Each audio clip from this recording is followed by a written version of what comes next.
friends of the French Foreign Legion, I am greeting you. Today I will start a new series called The Hardest Moment in the French Foreign Legion for Me. As you know better than I do, I joined the French Foreign Legion in 1985 and I left the Legion in 2002 with the rank of an adjutant. So I can remember one of the hardest moments was the exercise Yoboki.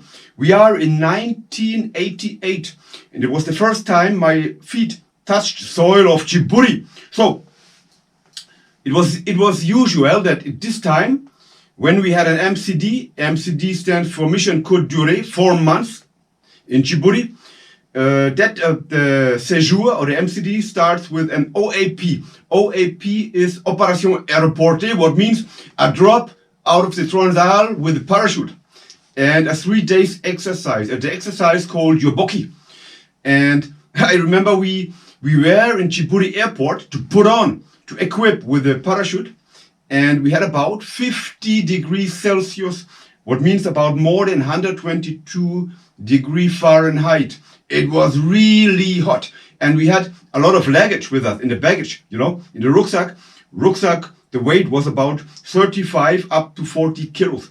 And in the moments when we equipped with a parachute in a hangar, in a big hall, the first legionnaire, Tom, fell down. He was unconscious. He lost conscience. He was white like a paper, like a camembert, but he could not make the exercise. It was finished for him. And the second legionnaire felt unconscious in the Transvaal while we shuffled into the airplane, with a parachute on our back and with the rucksack with the heavy luggage to our feet, And then the airplane C-160 took off, and we flew over the country of Djibouti to be being dropped in the desert of Gagadi.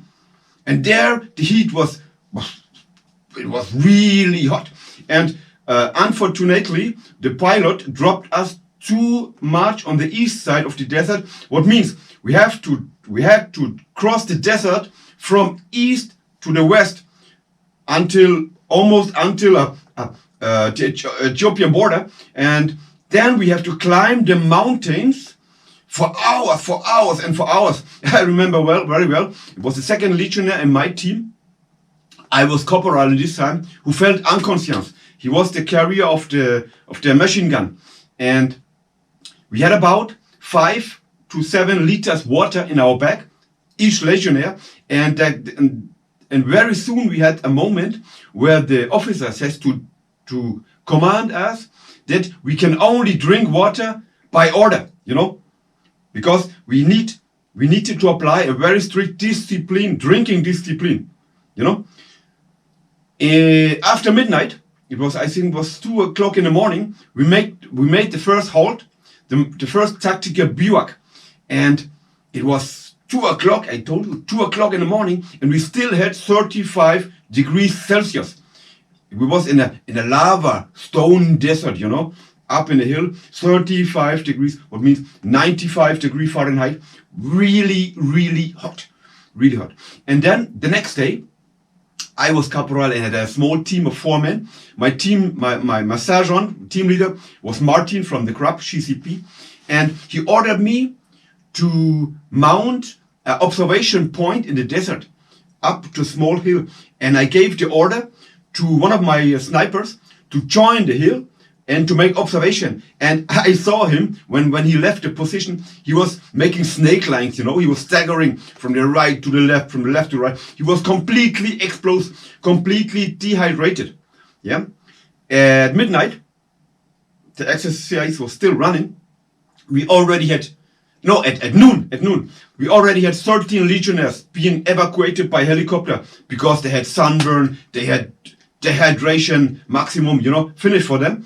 At noon, my Sergeant Martin, ordered me to find water, to take all my team, 4-man team, and to find water in the desert. So I took all the bidons, the water bottle from the whole platoon, and off we go to find water in the wadis.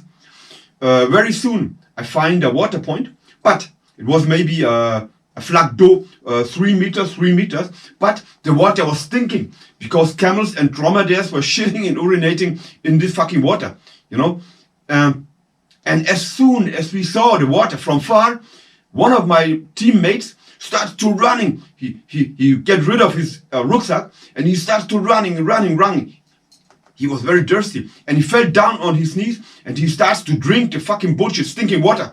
And by force, I have to grab him and put him away from drinking the water. Okay, nevertheless, we fill all the bottles, the bidons, with the stinking water because my idea was to filter it and to cook it, you know.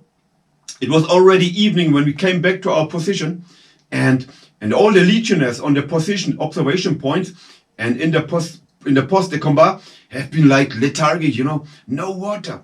And it was a very tough affair. So we filtered the water, we boiled the water, and then we had a little bit to drink. Next day, same time in the morning, 7 o'clock, the exercise was finished. I think we had about 10% of the whole company who was flown out by helicopter due to dehydration and sunburn, you know. And I think for me it was the hardest moment, one of the hardest moments in my life in the French Foreign Legion. I never did a Gewaltmarsch, a march forcé like this, you know. Marche ou crève, that's the word I can apply to this exercise, Yoboki, you know.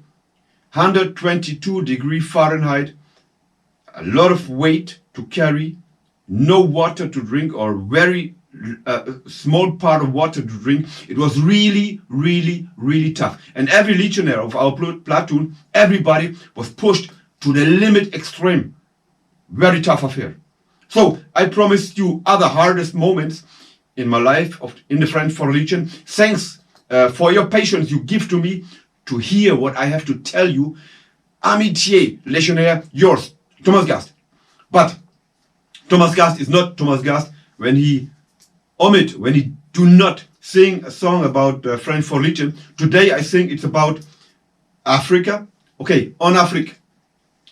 En Afrique, malgré le vent, la pluie, que tu la sentinelle sur le printemps. And this song is a German one. It comes from Auf Kreta bei Sturm und bei Regen. It was an old song from the parachutist of the Wehrmacht. But in the Wehrmacht they are forbidden to sing this song. So we in the French Foreign Legion, we took over the melody, but we did not took over the text, you know. And we did not take the spirit with us because it was a bad spirit, you know. I think so. So see you next. Bye bye. Yours, Thomas Gast. Schulz. Good affair. Schulz is looking at you and he's smiling. No, you've been a good friend, and that's in the thick and thin.